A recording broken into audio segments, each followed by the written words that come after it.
যি সময়ত ছাত্ৰ বিদ্ৰোহত কঁপিছিলে সমগ্ৰ বাংলাদেশ, সেই সময়তে আমাৰ ভাৰতৰ দক্ষিণ অসমৰ মানকাছৰ জিলাৰ যি শ্বেখ ছাদি নামৰ এজন ছাত্ৰ সেই ঠাইত উপস্থিত আছিলে।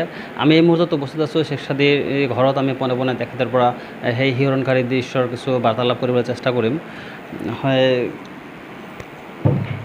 যিহেতু বাংলাদেশত যি ছাত্ৰ বিদ্ৰোহ আছিলে সেই সময়ত আপুনি তাতে উপস্থিত আছিলে, কেনেকুৱা পৰিৱেশ আছিলে? সেই সময়তো পৰিৱেশ ইমান ভাল নাছিল।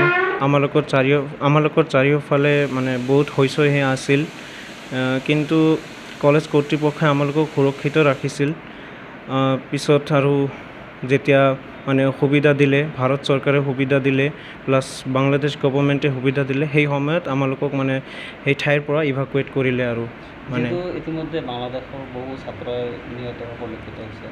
তো সেই সময়ত পৰিৱেশটো কেনেকুৱা আছিলে, যিহেতু বহু ধৰণৰ বিদ্ৰোহ হৈছে তাত? মই জনামতে পৰিৱেশ ইমান ভাল নাছিলে। ছাত্ৰবিলাকে মানে আনৰেষ্ট পৰিস্থিতিত আছিলে, বহুত মানে দাঙ্গা ফাচাদ হৈ আছিলে।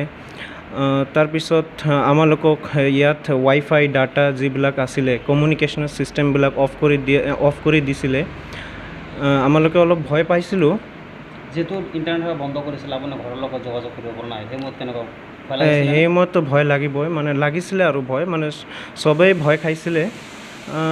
পিছত কলেজ কৰ্তৃপক্ষই মানে কমিউনিকেশ্যন কৰাৰ ব্যৱস্থা কৰিব বিচাৰিছিলে, কিন্তু নাপালে তেওঁলোকে কৰিবলৈ। আপুনি ঘৰ কেতিয়া পাইছেহি? ঘৰ কালি 3টা বজাত আহি পাইছোঁ। মানে ঘৰলৈ অহা পূৰ্ণ সহযোগিতা বাংলাদেশ চৰকাৰে কৰিছে?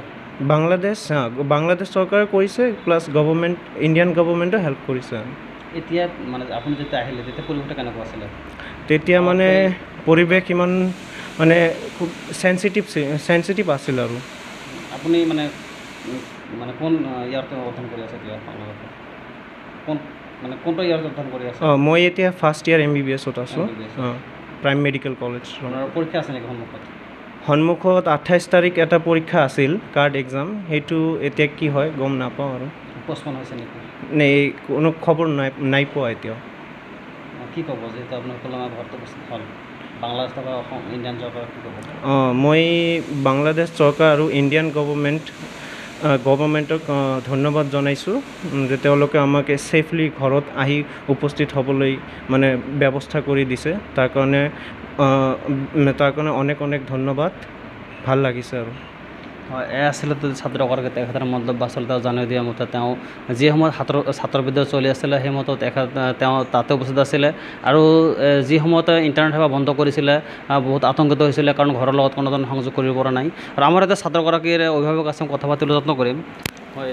হয়, প্ৰথমে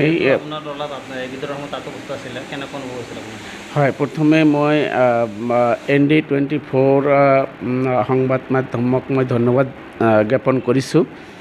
তেখেতসকলে আমাৰ এই বিষয়টোৰ খবৰ লোৱাৰ কাৰণে।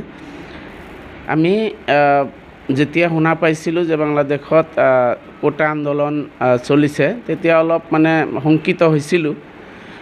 তাৰপিছত আমি বাংলাদেশ চৰকাৰৰ লগতো যোগাযোগ কৰিছোঁ, প্লাছ মহাবিদ্যালয় কৰ্তৃপক্ষৰ লগত যোগাযোগ কৰিছোঁ, আমাৰ ইণ্ডিয়ান এম্বেচিৰ লগত যোগাযোগ কৰিছোঁ। তেখেতসকলে হেল্পলাইন মুকলি কৰিছিলে, আৰু সেই মুতাবেক আমি আমাৰ ৰাজ্যৰ মুখ্যমন্ত্ৰী ডাঙৰীয়াৰ লগতো যোগাযোগ কৰিছিলোঁ, মেঘালয়ৰ মুখ্যমন্ত্ৰী ডাঙৰীয়াৰ লগত যোগাযোগ কৰিছিলোঁ।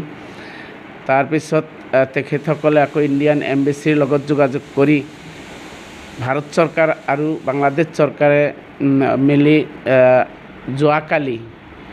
যোৱাকালি ৰাতিপুৱা 4টা বজাত তেওঁলোকক প্ৰাইম মেডিকেল কলেজ ৰংপুৰৰ পৰা তেওঁলোকক সুৰক্ষিতভাৱে আনি আমাৰ চেংৰাবান্ধা অৰ্থাৎ বুঢ়ীমাৰী ইমিগ্ৰেশ্যন চেণ্টাৰত তেওঁলোকক থৈ যায়। আৰু তেওঁলোকক সুকলমে ভাৰত চৰকাৰে আমাৰ বৰ্ডাৰ পাৰ কৰি আনি তেওঁলোকক বেছ মানে আদৰ যত্ন কৰি তেওঁলোকক খোৱা বোৱা দিছে, আৰু সুকলমে তেওঁলোকক আমাৰ ঘৰত আহাৰ সুবিধা কৰি দিয়াৰ কাৰণে মই ভাৰত চৰকাৰক এই ক্ষেত্ৰত ধন্যবাদ জ্ঞাপন কৰিছোঁ। আৰু স্পেচিয়েলি বাংলাদেশ চৰকাৰকো ধন্যবাদ জ্ঞাপন কৰিছোঁ। তেখেতসকলেও আমাৰ এই ছাত্ৰসকলক, মোৰ ল'ৰাৰ লগতে ছাত্ৰসকলক যে সুকলমে আমাৰ ঘৰত আনি পৌঁছাই দিলে তাৰ কাৰণে ধন্যবাদ।